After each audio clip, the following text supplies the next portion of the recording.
신성원의 오늘 세계는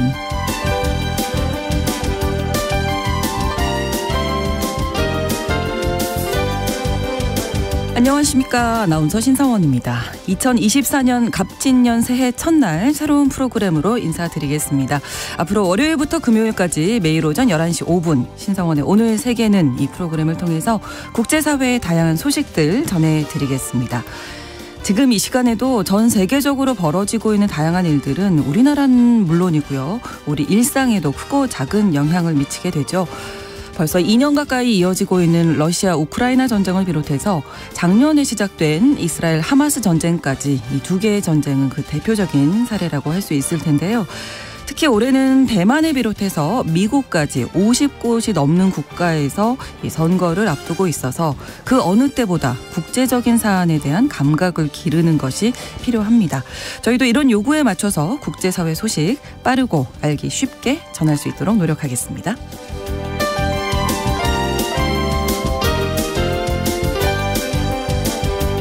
오늘 세계는에서 준비한 코너 소개 잠깐 해드리면요. 헤드라인 뉴스와 오늘의 키워드로 우리가 잠든 사이 세계에서 벌어진 일들 정리해드리고요.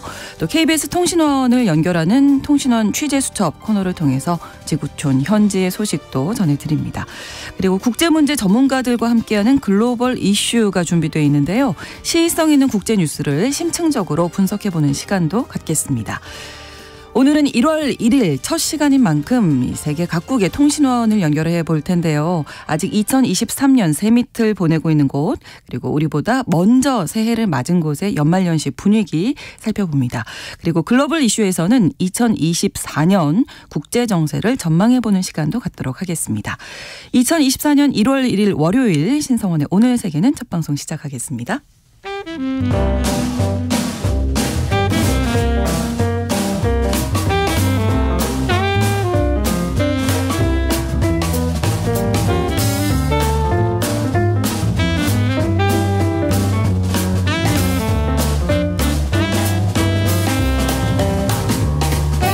신성원의 오늘 세계는 청취자 여러분과 함께 소통하며 만들어갑니다. 실시간으로 유튜브로 보실 수 있고요. 여러분의 의견도 기다립니다. 짧은 문자 50원, 긴 문자 100원이 드는 샵 9730. 라디오와 콩 앱으로 많은 의견 보내주십시오.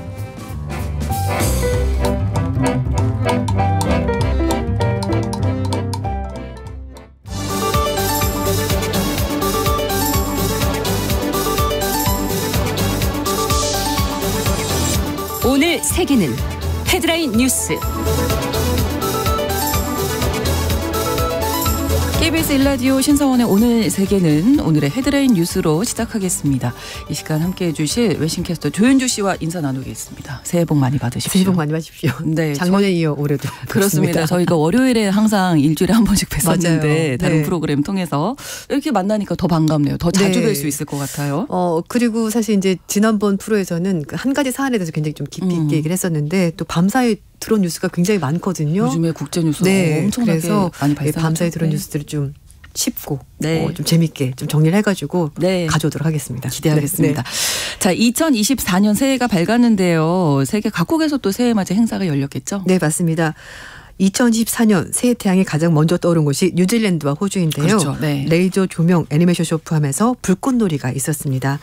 2023년 마지막 날 밤하늘을 순화하는데요. 호주 시드니에서 13,500발의 불꽃이 새해와 함께 오페라하우스 개관 50년 기념해서 축하 행사가 있었습니다. 네. 그리고 연휴 때 홍콩들 많이 가시죠. 가까우니까. 예. 홍콩에서도 수만 명의 인파가 빅토리아 항구에 모여서 불꽃놀이 즐겼고요. 태국 방콕, 대만 타이페이 등 아시아 각지의 랜드마크에서 불꽃놀이 행사가 있었습니다. 그리고 영국의 찰스 3세 국왕은 카밀라 왕비와 함께 새해 전야 예배에 참석해서 시민들에게 인사를 건넸고요. 또 독일에서는 본격적인 축하가 시작되기 전에 폭죽 사고가 있어서 중상자가 또 발생하기도 했습니다. 안타까운 사고 소식까지 들어왔는데요.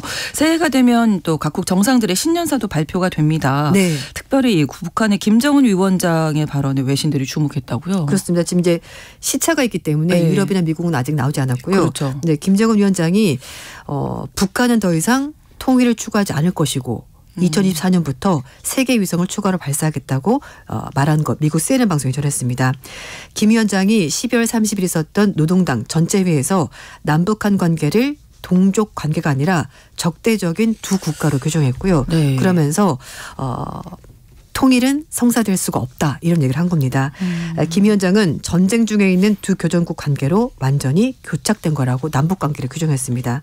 그러면서 북한 제도와 정권을 붕괴시키겠다는 남측의 야망은 민주를 표방하든 보수의 탈을 썼든 조금도 다를 바가 없고 하나의 민족, 하나의 국가, 두 개의 제도를 기초한 북한의 조국 통일 노선과 극명하게 반대되는 흡수 통일, 체제 통일 이거는 절대 용납할 수가 없기 때문에 남한과는 통일이 성사될 수가 없다 이렇게 주장했습니다. 네. 자, 그리고 세계 곳곳 분쟁 지역에서 뭐 새해가 밝았지만 또 총성이 멈추지 않고 있잖아요. 네, 맞습니다. 네. 12월 29일부터 30일까지 우크라이나 러시아에서 개전 이후 최대 규모의 공습이 있었습니다. 네. 각각 100명이 넘는 사상자가 발생했는데요. 이 과정에서 러시아의 미사일이 폴란드 영공을 침범해서 폴란드와 나토에서 비상이 걸리기도 했습니다. 우크라이나 내무부는 30일 오후 러시아가 29일 새벽부터 우크라이나 전역에 대해서 미사일과 드론을 동원해서 대규모 폭격을 가해서 지금까지 민간인 30명 사망했고 160명이 다쳤다고 밝혔습니다. 네. 이런 가운데 러시아 일부 미사일이 나토 회원국인 폴란드 국경을 침범해서 폴란드 군의 비상 경계태세가 발령됐는데요. 러시아 모스크바에서는 전통적으로 붉은 광장에서 불꽃놀이와 콘서트가 있었는데 이게 또 2년 연속 취소가 됐습니다. 아무래도 전쟁 그렇겠죠. 때문이고요. 네. 그리고 우크라이나와 맞닿아 있는 러시아 서부 벨고로드가 폭격을 받아서 이 지역에서도 역시 신년 행사가 다 취소가 됐습니다. 하지만 전쟁 중에도 불구하고 우크라이나에서는요 새 평화 승리를 소망했습니다. 현지 매체인 키우포스트는 신년 인사를 통해서 2024년이 우크라이나 승리를 그리고 세계의 평화를 가져오기를 희망한다고 밝혔습니다. 한편 12월 31일 가자지구에서 이스라엘 공습으로 35명이 숨졌는데요. 지금 피라민들은 더 이상 대피할 곳도 없고 도망갈 곳도 없는데 거기서 물과 음식, 지낼 곳을 찾아서 지금 헤매고 있다고 합니다. 작년 10월에 시작된 하마스의 공격으로 이번 전쟁이 시작이 됐고요. 지금까지 21,800명이 사망했습니다. 네. 전쟁으로 인한 희생이 올해는 좀 없었으면 네. 하는 소망도 가져보고요. 또 한 가지가 이 후티 반군이 홍해를 향해하던 국제상선을 또다시 공격했네요. 네, 이것 역시 이제 이스라엘과 하마스 간의 전쟁과 관련된 사안인데요. 그렇죠. 네. 미국 중부사령부는 현지 시각으로 12월 31일 오전에 홍해를 지나던 컨테이너선 머스크 항저우를 후티 반군이 공격했다라고 밝혔습니다. 후티 반군은 그 전날 밤에 홍해 남부를 향해하던 머스크 항저우에 미사일 공격을 가했고요. 네. 선박 측에서 미군에 긴급 구조 요청을 보냈고 미군이 구축함을 보내서 탄도미사일 2발을 발사해서 격추했습니다. 그런데 그 다음날 아침 6시 30분에 다시 후티 반군이 소형 고속단정 4척을 투입해서 머스크 항저우를 20m까지 접근했고요. 네. 소형 화기로 선박을 위협하고 승선을 시도했습니다. 미군이 아이젠하워 공군모함에 있던 헬기를 출격시켜서 후티 반군을 격퇴시켰고요. AP 통신에서는 후티 반군이 장악한 예멘 호데이다 항구 소식통을 인용해서 교전 때문에 반군 대원 최소 10명이 사망했고 2명이 다쳤다고 전했습니다. 일단 미군 측은 피해가 없다고 하는데요. 네. 덴마크 해운사인 머스크는요. 상황 평가를 위해서 앞으로 48시간 동안 홍해 항로 운영은 전면 중단하기로 결정했습니다. 후티 반군이 이스라엘과 전쟁하고 있는 팔레스타인 무장정파 하마스에 지지를 선언했고요. 그러면서 지난달부터 이스라엘과 관련된 민간 선박을 공격을 하고 있는데 미국이 그래서 지난달에 홍해 안보에 초점을 맞춰서 연합해군 번영의 수호자 작전을 창설했는데요. 그럼에도 불구하고 후티 반군이 선박 공격을 계속해서 하고 있습니다. 네, 지금 좀 계속 지켜봐야 되겠고요. 네. 그런가 하면 푸틴 러시아 대통령이 시진핑 중국 국가주석과 새해 축전을 교환했네요. 네, 뭐 사실 작년부터 굉장히 밀착 행보를 보이고 있는데 푸틴 대통령과 시진핑 주석이 새 축전을 교환하면서 협력 강화를 강조했다고 중국 신화통신이 전했습니다.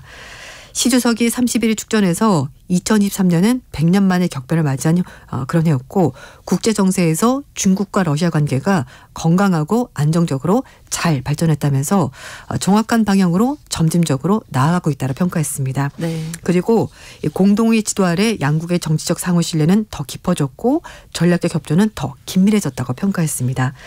푸틴 대통령은 축전에서 양국의 공동 노력으로 각 영역에서 성과가 더 풍부했던 협력이 더 큰 성과를 거둘 것이라고 믿는다라고 밝혔고요. 유엔과 주요 20개국 그리고 상해 협력기구 브릭스 메커니즘 틀안에서 양국의 협력도 새로운 진전을 얻게 될 것이라고 강조했습니다. 네, 현존하는 세계 최장 군주죠. 덴마크 여왕이 퇴위를 선언했네요. 네, 좀 갑작스러운 발표였는데요. 네. 영국의 BBC는 덴마크의 마그레타 2세 여왕이 지난달 31일 밤에 TV로 생중계된 신년사에서 재위 52주년 되는 14일 날 왕위에서 물러나겠다고 전격 밝혔다고 전했습니다. 네. 여왕이 작년 초에 등 수술을 받고 나서 회복이 잘 됐는데요. 하지만 여왕이 이 수술을 계기로 해서 미래에 대해서 생각한 계획이 됐고 그래서 왕위를 큰아들인 프레드릭 왕세자에게 넘기겠다라고 전격 발표했습니다. 네. 마그레타 2세 여왕은 신년사에서 이스라엘과 우크라이나 전쟁, 기후변화, 인공지능 이런 얘기를 하다 갑작스럽게 퇴위를 하겠다라고 밝혔는데요. 그동안에는 사망할 때까지 왕위에 머물겠다라고 공언을 했었습니다. 네. 올해 나이가 82세. 적지 않은 나이긴 한데요. 72년에 아버지 프레드릭 9세가 서거한 나서 그다음에 왕위에 올랐고요. 오는 14일이 즉위 52주년 되는 날입니다. 굉장히 국민들로부터 사랑을 많이 받는 그런 여왕인데요. 왕실 현대화를 이끌었다는 평가를 받고 있고 엘리자베스 2세 여왕 이후에 유럽 최장 제외 군주로 이름을 알리고 있었는데요. 네. 굉장히 소탈한 분이라고 합니다. 그렇군요. 경원 없이도 코펜하겐 거리에 잘 돌아다니고 언어학자이자 또 디자이너로서 재능을 가지고 있어서 가장 인기 있는 공인 중 한 명으로 덴마크에서 평가를 받고 있고요. 네. 2011년에 70세 나이에도 불구하고 군복을 입고 아프가니스탄 남부에 있는 덴마크 부대를 직접 방문하기도 했습니다. 네. 그런데 이제 퇴위를 갑작스럽게 네. 선언을 하게 된 거네요. 자, 이렇게 오늘의 헤드라인 뉴스 정리해 드렸고요. 오늘의 키워드로 넘어가 볼 텐데 오늘 첫 번째 키워드가 격세지감 이렇게나 다르다고요? 라고 정하셨어요. 네. 뭐가 이렇게 달라진 건가요? 일론 머스크 테슬라 최고 경영자가 자신의 그 SNS X를 통해서 네. 한반도 사진 하나를 딱 공개했습니다. 오, 네. 네. 제목은 밤과 낮의 차이라는 건데요. 한반도가 딱 있는데 네. 반은 반짝반짝 반은 어두컴컴했습니다. 네, 그래서 네. 한밤중에도 불빛으로 환한 남한 그리고 네. 정말 아무것도 없이 암흑에 쌓여있는 북한의 모습을 보여준 건데요. 1950년 6.25 전쟁 이후 70년이 지난 남한과 북한 완전히 달라진 모습을 아주 적나라하게 극명하게 보여줬습니다. 그러니까 완전히 반으로 딱 쪼개진 그런 그렇겠네요. 모습이었는데요. 예. 근데 왜 사진을 올렸는지는 언급하지 않았는데 이 사진에 대해서 미국의 유명 언론인인 브라이언이 네. 공산주의자는 70년 뒤에 존재하지 않을 것이다 라고 얘기를 하면서 네. 기술 발전은 공산주의 존재 자체를 불가능하게 만든 것 같다고 평가했습니다. 자본가는 공산주의를 멸종시키는 기술을 개발할 것이고 그렇지만 자본주의가 기술에 부응해서 부의 격차가 점점 벌어지지 않도록 하고 또 이런 기술들을 우리 경제에 좀 좋은 영향을 미칠 수 있도록 해답을 찾을 필요는 있다라고 얘기를 했습니다. 근데 머스크가 이번 달 초에도 그 자신의 SNS에 자유보다 평등 우선시하면 실패한다고 말한 하비에르 밀레이 아르헨티나 대통령 당선인의 과거 인터뷰도 같이 공유했으니까요. 이런 부분을 좀 보여주기 그러네요. 위해서 네, 얘기를 한 네. 것이 아닐까 싶습니다. 또 물론 이 사람도 사업가니까 그런 네. 부분도 있는 것 같습니다. 위성으로 보면 정말 그렇게 다르겠네요. 또 이성사업도 하니까요. 네, 그런 것 같습니다. 알겠습니다. 키워드 여기까지 오늘 하고 마무리하겠습니다. 첫 시간인데 알차게 또 채워주셨어요. 외신캐스터 조윤주 씨와 함께했습니다. 고맙습니다. 네, 감사합니다.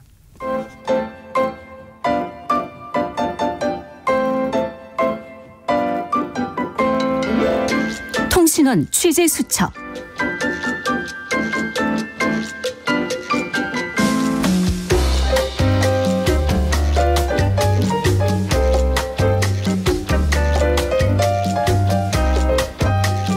우리는 오늘 2024년 1월 1일 첫날이지만 다른 나라는 아직 2023년 마지막 날을 보내고 있는 곳이 있습니다.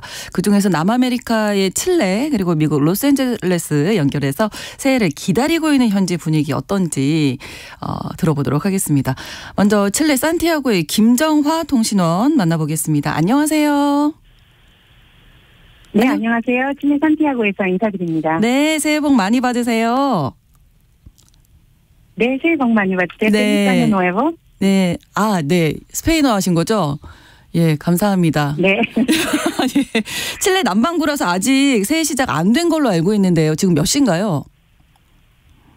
지금 현재 12월 31일 밤 11시 20분인데요. 네. 한국보다 12시간 느리기 때문에 정확히 이렇게 차이가 납니다. 예. 그래서 지금 막 새해 맞이를 하기 위해서 사람들이 늦은 저녁 만찬을 이제 먹고 있거나 불꽃놀이 구경을 나가려고 차려 있거나 또는 네. 이미 지정된 불꽃놀이 장소에 가 있는 사람들로 거리가 북적이는 모습입니다. 그렇군요. 이제 한 40분 남았는데요. 2024년이 칠레에서는 새해 맞이 어떻게 하는지 궁금합니다. 알려주세요.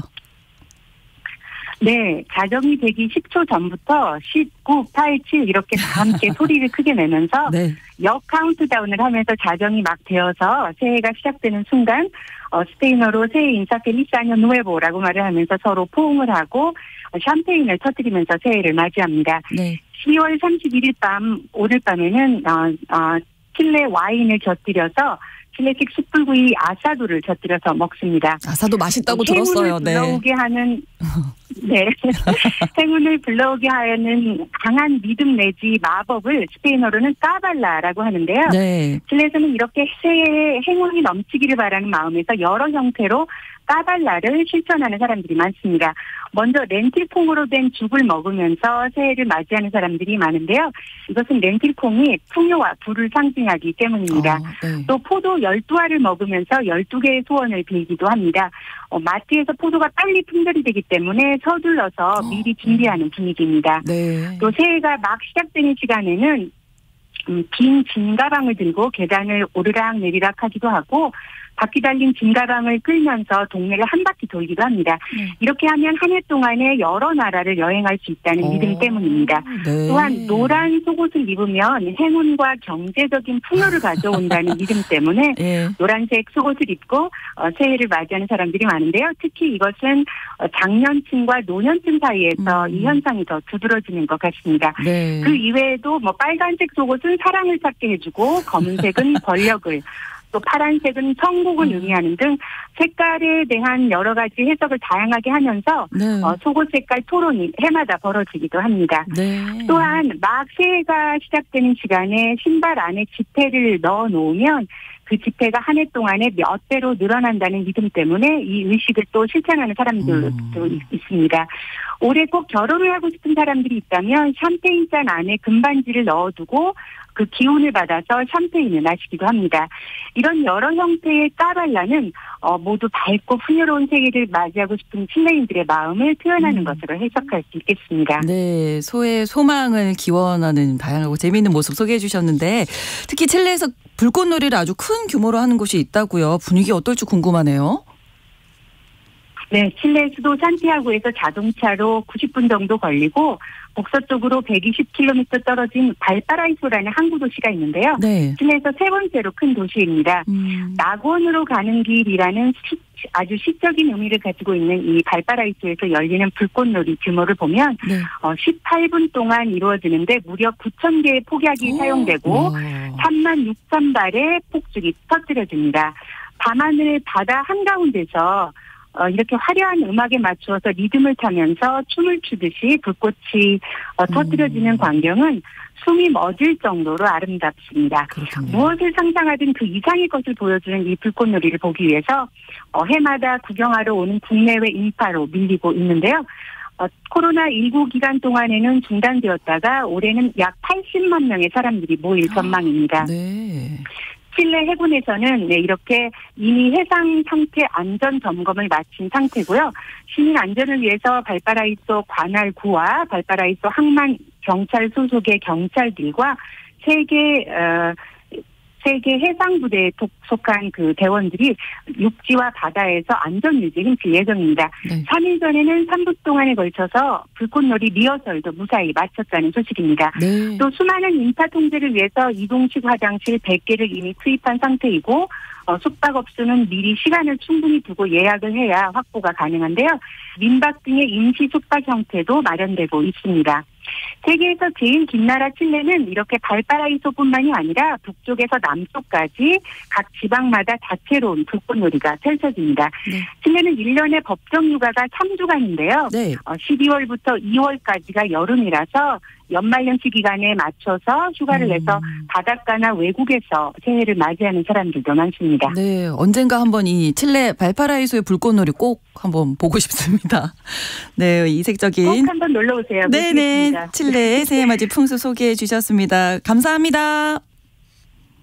네, 안녕히 계세요. 네. 칠레 산티아고에서 김정화 통신원이 전해주셨고요.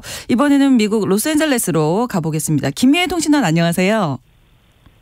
네, 안녕하십니까. 네, 미국 LA도 지금 아직 12월 31일인 거죠. 그렇죠. 네, 분위기 어떻습니까? 네, 이제 뭐 크리스마스도 지났지만 다가오는 새해를 또 앞두고 로스앤젤레스 도심 곳곳에 연말 연시 분위기를 돋우는 조명들 그리고 장식들을 만날 수가 있고요. 네. 또 모두에게 따뜻한 연말을 선사할 그런 행사들도 많이 펼쳐지고 있습니다.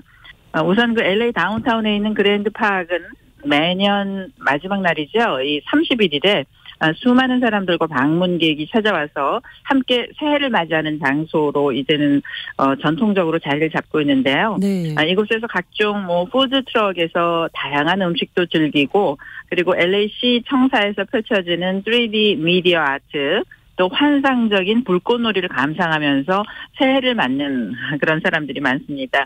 바로 이곳이 이제 지금 뉴 이어스 이브 31일인데요. 네. 저녁 8시부터 시작이 돼서 새해가 되는 0시 30분까지 진행이 됩니다. 그런가 하면 유니버설 스튜디오 할리우드에서는 새해 전야 축제인 유니버설 스튜디오 할리우드 이브가 현재 펼쳐지고 있는데요. 네. 할리우드 최대 규모의 축제입니다. 그래서 신나는 음악과 댄스 타임 또 가족들끼리 포토존도 즐길 수 있는데 네. 역시 또 불꽃놀이와 함께 카운트다운 행사를 할 수가 있어서 온 가족이 함께 찾는 명소이기도 합니다. 네. 그런가 하면은 또 LA 동물원에서도 각종 체험형 액티비티, 라이브 공연도 펼쳐지고요. 또 LA 인근의 데스칸소 정원에서 마법에 걸린 빛의 숲이라는 그 주제로 연말 축제가 특히 야간에 숲속에 체험을 할 수 있는 그런 멋진 행사도 펼쳐지고 있습니다. 네. 지금 로스앤젤레스는 아직 오후 6시 27분 이 정도 됐겠네요. 네. 네. 네, 그렇습니다. 이제 저녁 식사도 하시고 새해 소망도 기원하실 네. 텐데 LA 인근의 파사데나에서 열리는 새해맞이 행사 로즈 퍼레이드가 특히 유명한 거죠? 네, 그렇습니다. 파사데나 하면 이제 그 유명한 슈퍼볼, 로즈볼 그렇죠. 그 경기장으로도 유명한데요. 네. 매년 아마 미국 국민들은 물론이고 아마 전 세계에서 많이 또 그 TV로 시청을 하실 것 같아요. 로즈 퍼레이드가 열립니다. 그런데 올해로 이제 새해를 맞아서 135번째 맞게 되는 아주 그렇군요. 유서 깊은 그런 퍼레이드고요. 네. 올해 그 또 역시 화려하게 장식된 꽃차들이 지금 대기 중입니다. 몇 시간 후면 이제 출전하려고요. 그런데 올해 그 주제는 바로 만국 공통어라고 하는 음악의 세계를 축하하는 그 주제가 올해 주제로 뽑혔습니다. 이 화려하게 장식된 꽃차들과 함께 마칭 밴드 그리고 더 멋진 그 승마 부대가 함께 퍼레이드를 벌이면서 파사데나 그 올드타운 5.5마일 구간을 행진하게 되기 때문에 네. 정말 볼거리가 많은데요. 이 로즈 퍼레이드를 보기 위해서 오늘 31일 아침부터 지금 자리를 잡느라고 수많은 인파들이 붐비고 있습니다. 그리고 좋은 자리. 밤샘을 허락하기 때문에 네. 네네.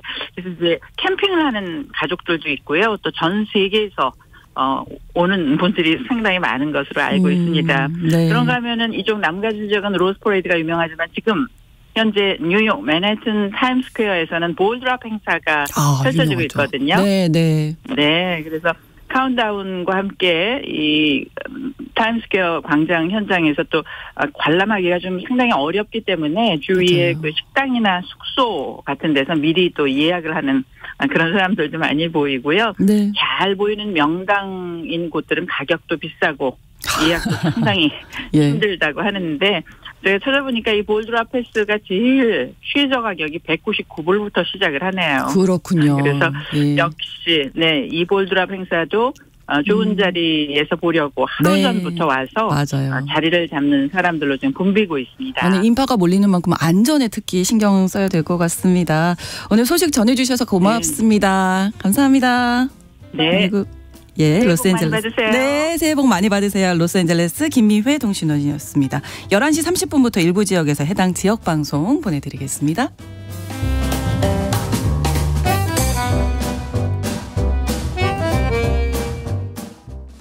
지금 시각은 11시 30분입니다. KBS Ladies and gentlemen. 국제사회의 다양한 뉴스를 한눈에 KBS 1라디오 신성원의 오늘 세계는 세계를 바로 보는 최소한의 투자입니다.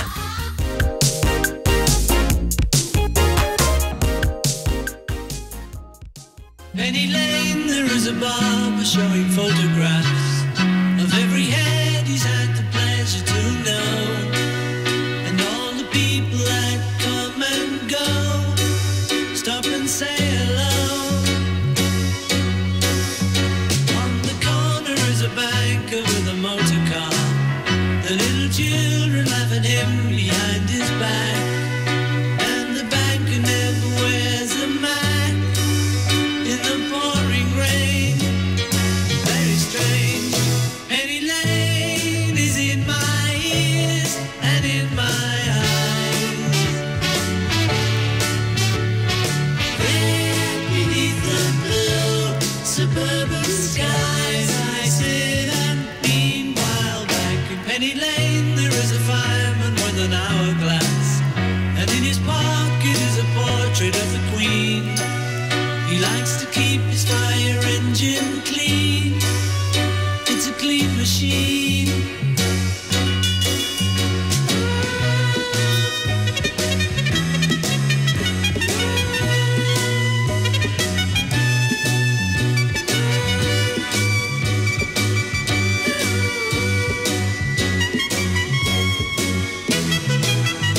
Penny Lane is in my ears and in my eyes.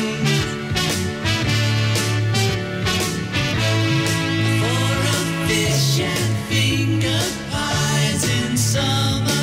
Meanwhile, back behind the shelter in the middle of the roundabout, a pretty nurse is selling poppies from a tray. And though she feels as if she's in a play, she is anyway. In Penny Lane, the barber shaves another customer. We see the banker sitting waiting for a trim. And then the fireman rushes in from the pouring rain. Very strange. Penny Lane is in my ears and in my eyes. There beneath the blue suburban skies, I sit and beam while Penny Lane is in my ears and in my eyes. There beneath the blue suburban skies, Penny Lane.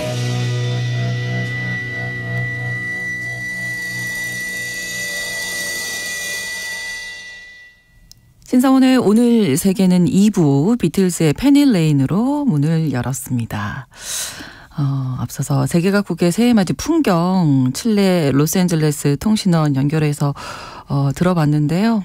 정말 새해 건강하고 새해 소망을 가득 담은 그런 모습들 잘 알 수가 있었습니다.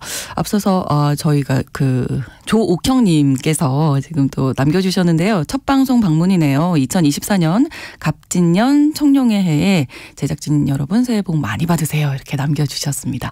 그리고 0040번으로 새록새록 KBS 신성원 아나운서님 새해 복 많이 받으세요. 남겨주셨는데요. 청취자 여러분들도 새해 복 많이 받으시고 건강하시고 저희 오늘 세계는 오늘부터 쭉 시작하니까 많이 또 청취해 주시기 바랍니다. 자, 이번에는 우리보다 4시간 앞서서 새해를 이미 맞았죠. 뉴질랜드 오클랜드의 김훈대 통신원 연결해서 그쪽 소식 알아보겠습니다. 안녕하세요. 네, 안녕하세요. 네, 새해 복 많이 받으세요. 많이 받으세요. 네, 정말 오랜만에 이렇게 방송으로 만나 뵙게 돼서 너무 반갑습니다. 반갑습니다. 네, 그 지금 뉴질랜드는 시간이 어떻게 되나요?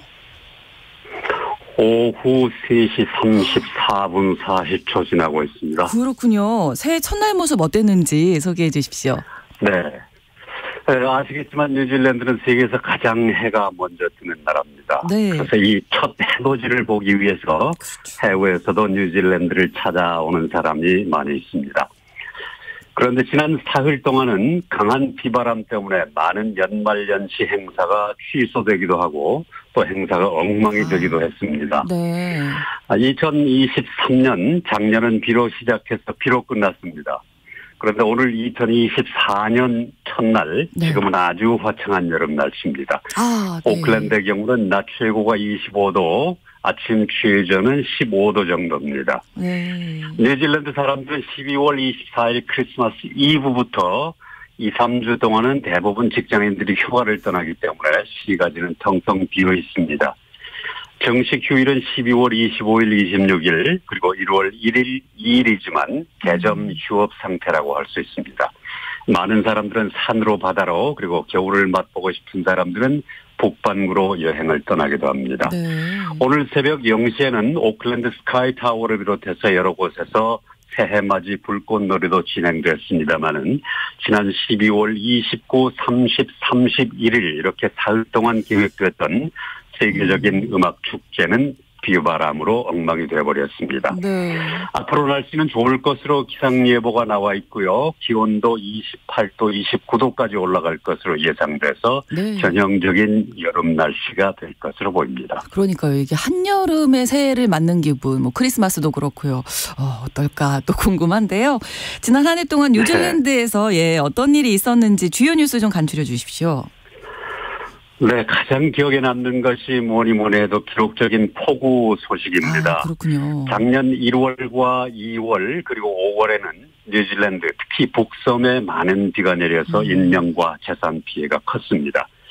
작년 1월 하순에는 오클랜드 지역에 24시간 동안 249밀리의 폭우가 내려서 오클랜드 공항이 물에 잠기고 8천여 채의 주택이 크고 작은 피해를 입었습니다. 2월에는 사이클론 가브리엘이 북섬을 강타해서 국가 비상사태가 선포되기도 했고요. 네. 오클랜드 지역에서만 10억 달러 이상의 복구비가 투입됐습니다. 젊은 여성 총리 제신다 아던이 갑자기 사임하고 노동당의 크리스 힙킨스가 총리를 이어받았지만 10월 총선에서 실패하고 지금은 중도 우파의 국민당이 액트당과 뉴질랜드 퍼스트당과 함께 연립정부를 구성했습니다. 네. 새 정부도 경제 문제라든가 보건 문제, 교육 문제, 기후변화 그리고 늘어나는 청소년 범죄 등 풀어나가야 할 문제들이 산적해 있습니다. 네. 또 새 정부 아래에서 한국 출신 멜리사 리 의원이 경제개발부, 소수민족부, 미디어통신부 장관에 임명되기도 했습니다. 이 밖에 뉴질랜드 시민권자가 4년 이상 호주에 살았을 경우 호주 시민권을 신청할 수 있게 됐다는 소식, 그리고 작년에 순수 이민 입국자 수가 사상 최대를 기록했다는 소식, 관광업계는 코로나로 극심한 어려움을 겪었었는데 지금은 코로나 이전에 90% 수준으로 회복됐다고 하는 소식 등이 주요 뉴스라고 할 수 있습니다. 네. 그리고 뉴질랜드 새 정부가 영어를 공식 언어로 입법화하겠다라고 하는데 이 소식은 좀 짧게 전해주실까요? 간단하게. 네, 좀 이상하게 들릴 수 있습니다만은 뉴질랜드의 공식 언어는 영어, 마오리어, 수화 이렇게 세 가지입니다. 네. 뉴질랜드를 여행하다 보면 특히 도시 이름이나 강, 산 이름은 마오리어로 되어 있는 것이 많고 네. 기존의 영어로 된 이름도 마오리어로 바꾸어 쓰는 경우도 있습니다. 네. 그러나 영어를 법적으로 뉴질랜드의 공식 언어로 지정하지는 않아왔습니다. 새 정부는 마오리어와 관련된 부서를 제외하고 모든 공공서비스 부서는 기본 이름을 영어로 사용하고 영어로 의사소통을 해야 한다는 내용을 법적으로 명시하겠다는 계획을 가지고 있습니다. 네. 새 정부의 이러한 계획에 대해서 영어가 위협을 받고 있기 때문에 이러한 입법을 계획하고 있다는 반론자들의 의견도 있습니다. 네, 좀 지켜봐야 되겠습니다. 뉴질랜드 오클랜드에서 김훈대 통신원이 소식 전해주셨습니다. 고맙습니다. 감사합니다.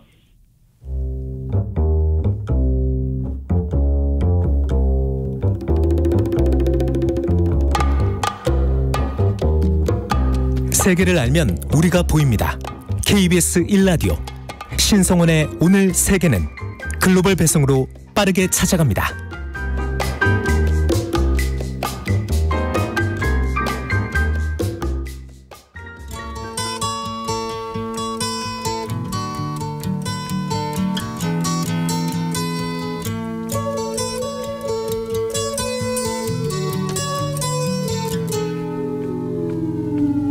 Here comes the sun. KBS 1라디오 신성원의 오늘 세계는 글로벌 이슈 코너로 이어가겠습니다. 2024년은 글로벌 정치계에도 새 판을 짜게 되는 대격동의 해로 기록될 전망인데요. 미국을 비롯해서 많은 국가에서 대통령 선거라든지 총선이 치러질 예정이고 이 결과에 따라서 세계 권력 지형도가 새로 그려지게 되기 때문이겠죠. 글로벌 이슈 오늘 첫 시간인데요. 2024년에 치러질 선거뿐만 아니라 현재 진행 중인 우크라이나 전쟁, 이스라엘 하마스 전쟁, 그리고 경제 등 각 분야에서 어떤 일이 벌어질지 키워드를 중심으로 전망해 보겠습니다. 국제 전문 저널리스트 오혜리 기자와 함께하겠습니다. 어서 오십시오. 네, 안녕하세요. 예, 반갑습니다. 다양한 소식들 좀 심층적으로 분석해서 전해주실 텐데요.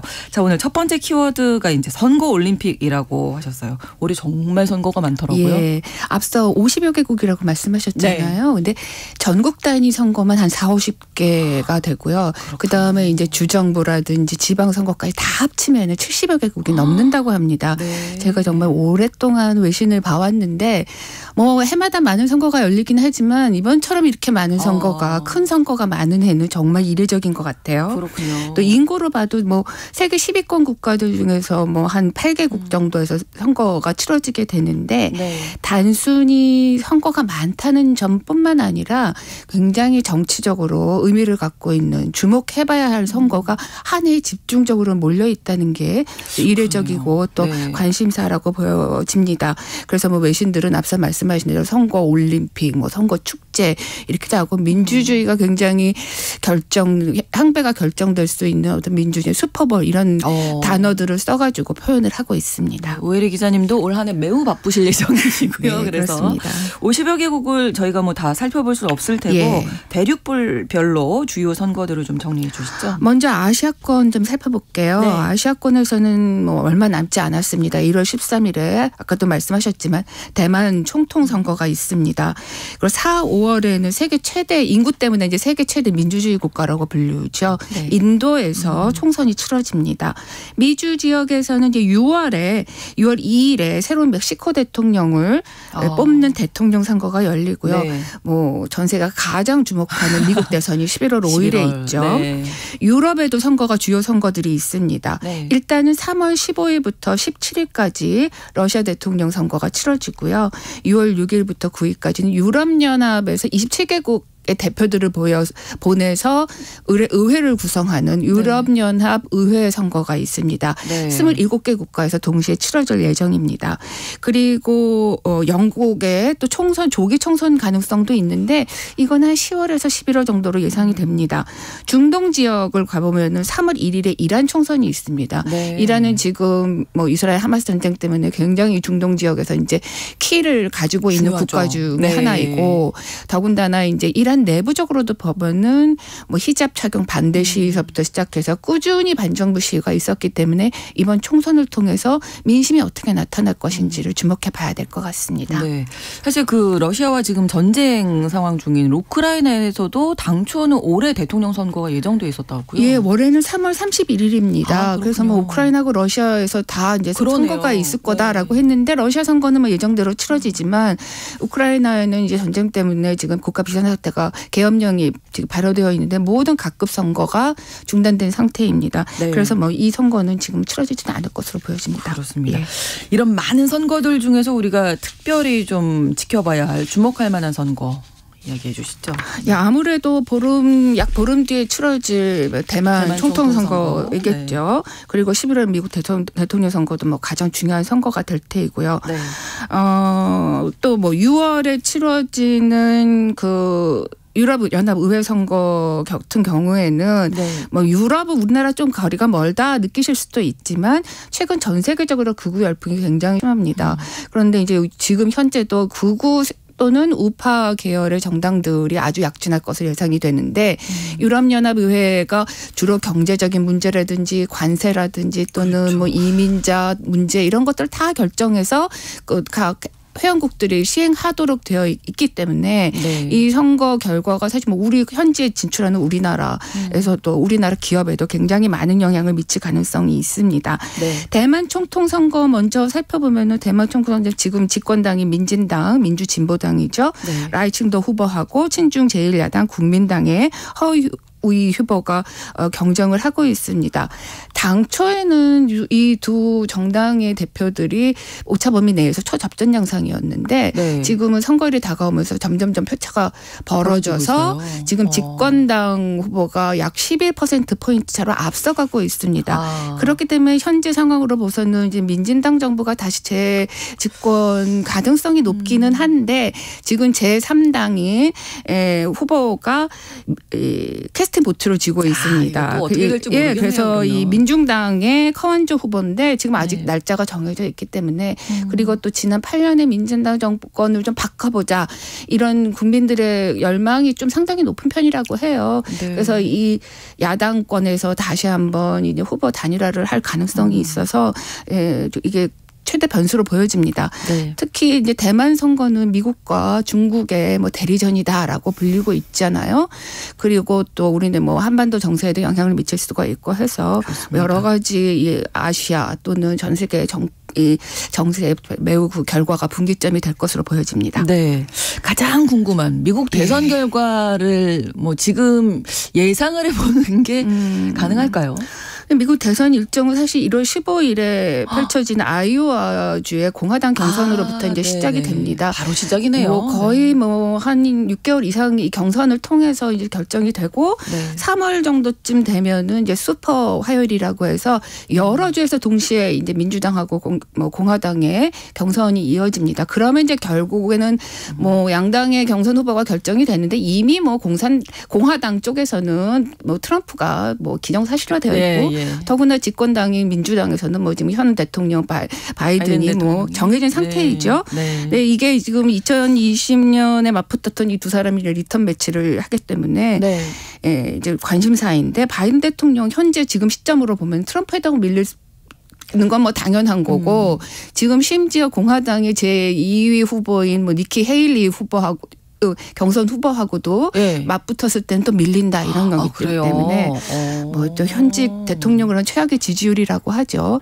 가능성은 조금 낮아 보이기는 하는데 쉽지는 않을 것 같습니다. 네, 그러면 이제 트럼프 전 대통령 당선될 수 있다 이 전망이 좀 많군요. 네, 그렇습니다. 지금 최대 변수는 트럼프 입장에서는 사법 리스크겠죠. 그렇죠. 많은 보도가 있었지만 지금 뭐 콜로라도주하고 또 메인주에서 그 트럼프 대통령의 당내 경선 후보에서 제외하는 결정을 내렸죠. 그래서 큰 파장을 낳고 있습니다.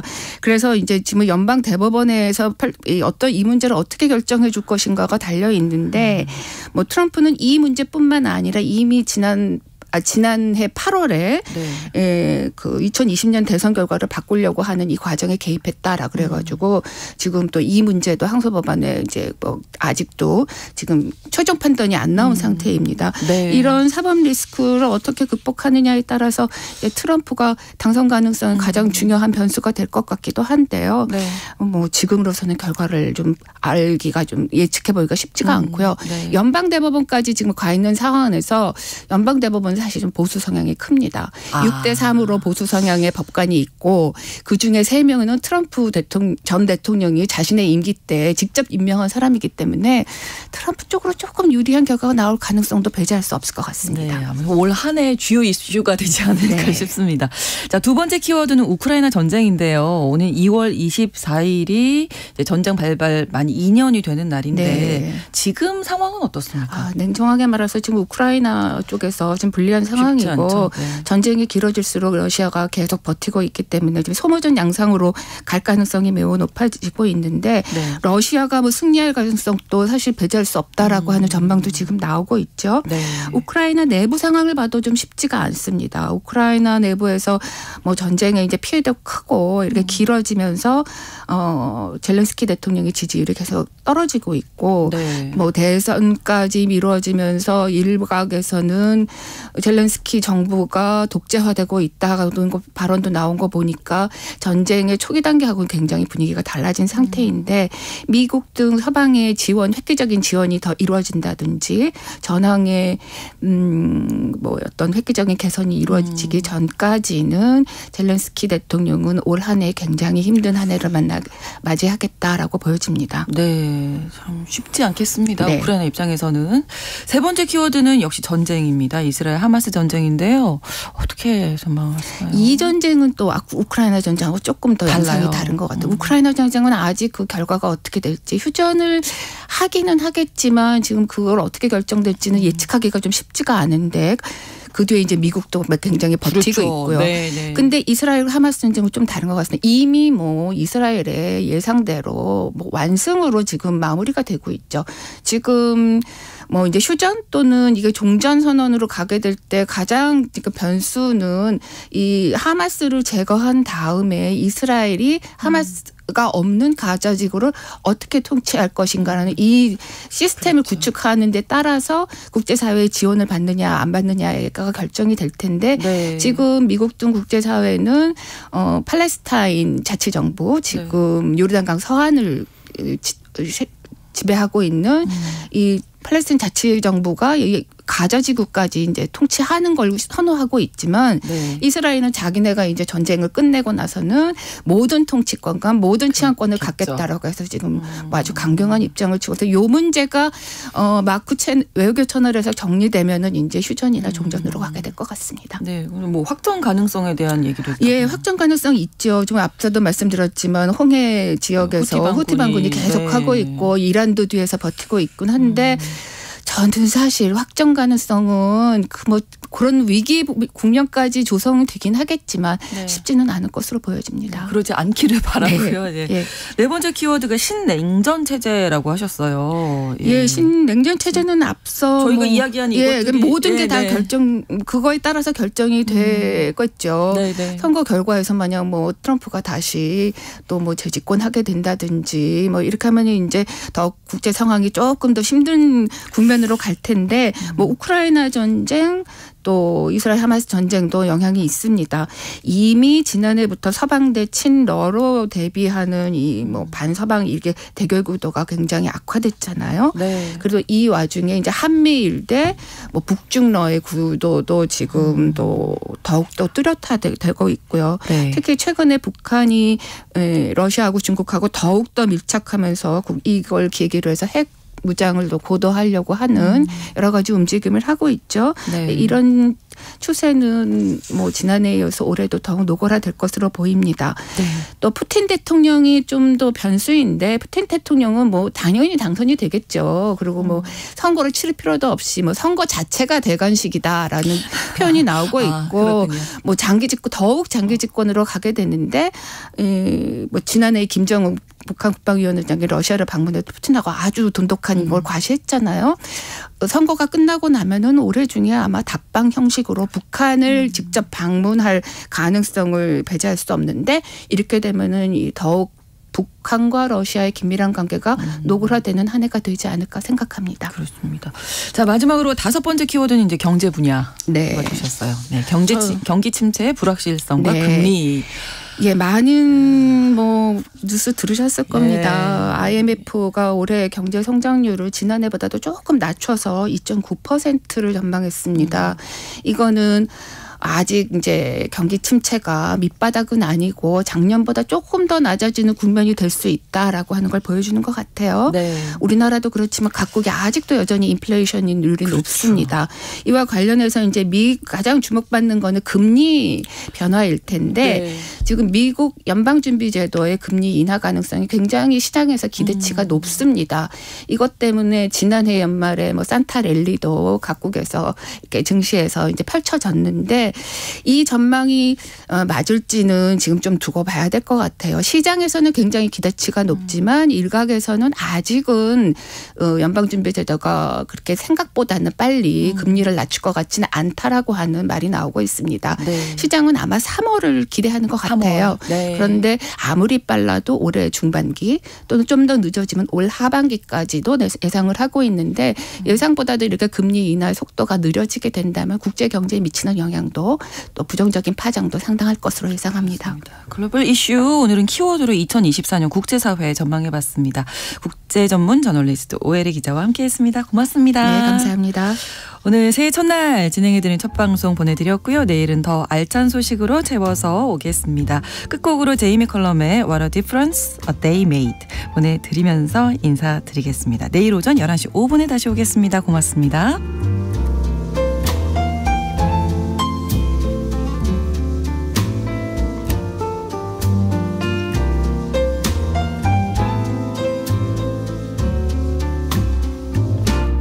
What a difference a day made. 24 little hours bought the sun and the flowers where there used to be rain.